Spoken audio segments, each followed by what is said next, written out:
Bonjour et bienvenue dans cette nouvelle vidéo. Aujourd'hui je vais vous présenter les nouveautés Young Adult. Donc c'est un nouveau rayon qu'on va bientôt mettre en place. Mais pour une petite mise en bouche, je vais vous présenter les nouveautés qu'on a reçues. On va commencer par 2 romans de Morgane Moncomble. Une série qui se compose en 4 tomes. Là on a le premier, Un automne pour te pardonner, et le deuxième, Un hiver pour te résister. Morgane Moncomble, c'est la romancière qui cartonne en ce moment. C'est une des meilleures ventes en librairie. Morgane Moncomble, pour un peu la présenter, c'est une jeune fille de 28 ans qui a commencé à écrire très tôt. Ses livres se composent principalement de romances, mais en même temps elle y intègre des sujets de société, donc ça peut être du harcèlement, de l'addiction, et on a quelques livres d'elle qui sortent tout le temps et que vous aimez beaucoup, qui se retrouvent généralement dans l'étagère de vos coups de cœur. Cette série, elle va être composée de 4 romans, et chaque roman va être lié à une saison. Donc le premier tome, ça va être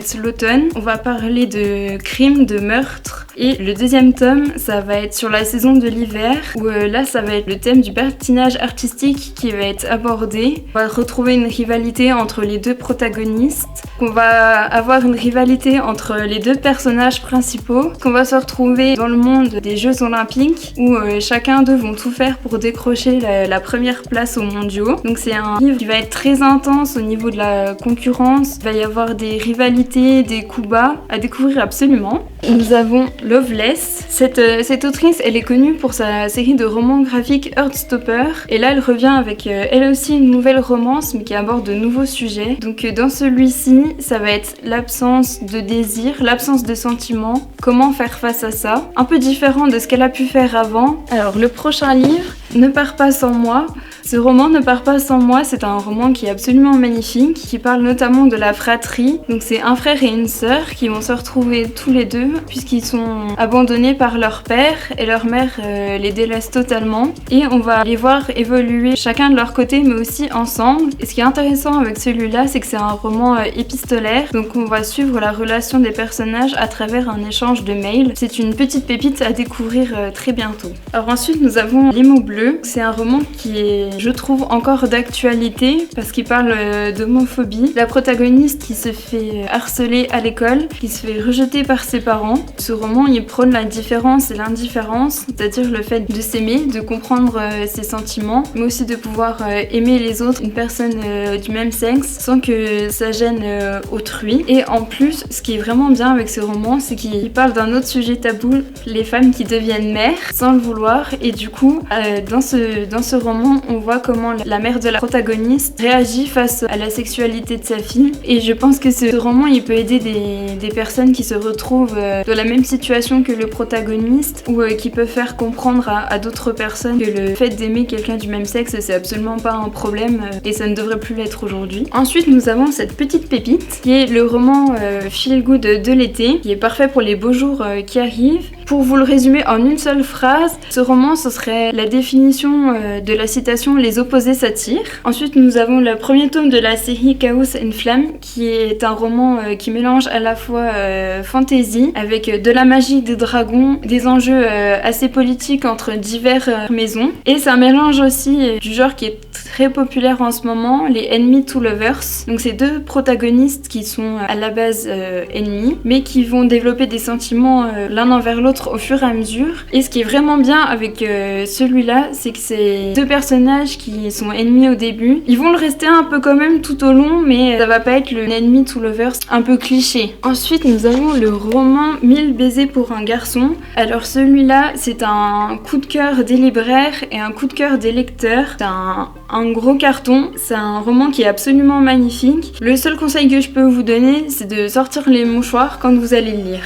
Nous avons aussi une autre petite pépite qui est La princesse et le croque-monsieur. Donc la petite particularité de celui-ci, c'est que c'est un roman graphique avec des dessins qui sont assez colorés, travaillés. Ce qui est génial avec celui-là, c'est que ça va être une histoire qui est assez loufoque, remplie d'humour, qui est parfait pour les moments détente ou à lire sous le soleil. Après, nous avons Le mystère des pingouins. Ça va se passer dans un petit village au Japon où il va y avoir plein d'événements étranges. Donc il y a toute une colonie de manchots qui débarque du jour au lendemain et nous avons un petit garçon de 9 ans qui va décider de mener l'enquête avec d'autres camarades de classe pour découvrir qu'est-ce que ces petits manchots font dans la ville. Avec sa petite troupe d'amis, il va être accompagné de l'assistante dentaire de la maison médicale et son enquête, tout ce qu'il va découvrir, il va tout noter dans un petit carnet. Donc ce qui fait que ce roman, il est hyper rafraîchissant et en plus du mystère qu'il y a à découvrir autour de ces pingouins, il est rempli d'humour. La vie en vrai d'Emma Green. Pour présenter un peu, Emma Green, c'est un duo d'autrices. Pareil, toujours coup de cœur des libraires, des lecteurs. Un peu comme Morgane Moncomble, la première autrice que je vous ai présentée au début. Ces deux copines écrivent principalement de la romance qui mêle aussi des sujets d'actualité et des sujets qui sont assez forts. Du coup, celui-là, c'est un roman qui mélange de l'amour, de l'humour et avec des thèmes très durs. Le harcèlement scolaire, le harcèlement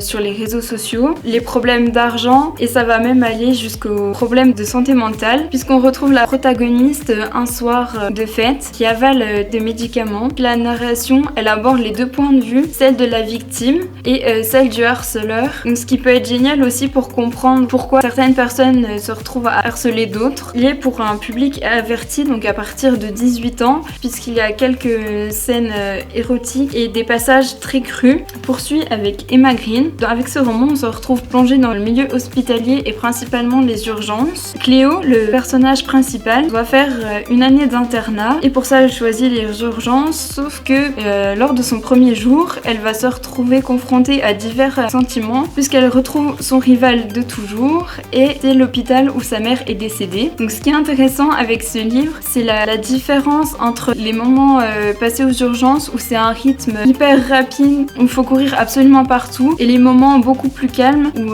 Cléo sort des urgences, elle se retrouve des fois seule, des fois accompagnée de ses amis. Ce qui est génial aussi, c'est que ce roman, il mélange plein d'émotions à la fois, parce qu'on va passer par de l'humour, après on va pleurer parce qu'il y a une personne qui n'a pas pu être sauvée. Pour les amateurs des séries Urgence ou Grey's Anatomy, ce livre est fait pour vous. Le livre suivant, c'est La Reine sans royaume. Du coup, c'est le tome 3 de la série Le Peuple de l'air. Ce roman, il fait un carton aux États-Unis. Il mélange action, complot, des rebondissements tout long avec un dénouement épique à la fin. On poursuit avec une série qui cartonne énormément, donc c'est la série Twisted. Alors ici, on a reçu le tome 1, 2, 3. Le problème des fois qu'on retrouve avec les séries avec un gros succès, c'est qu'on peut être déçu. De ce que j'ai entendu, chaque tome est meilleur que le précédent. On continue avec Second Perfine, qui a une couverture absolument magnifique. Regardez un peu sur le côté. Oui, il faut toujours pas juger un livre à sa couverture, mais bon, pas grave, de temps en temps, ça fait pas de mal. Juste pour sa couverture, on a envie de le lire. Après, nous avons le roman Bad Girls. Donc c'est un roman qui se lit d'une traite. Un peu un roman coup de poing qui parle des femmes libérées, des femmes rebelles, puisqu'elles correspondent pas aux normes de la société. En plus, ce qui est intéressant avec celui-ci, c'est qu'on a une véritable plongée dans les années 60. Ensuite, nous avons This Is Not a Love Letter. Celui-là, j'ai choisi pour le style de l'autrice.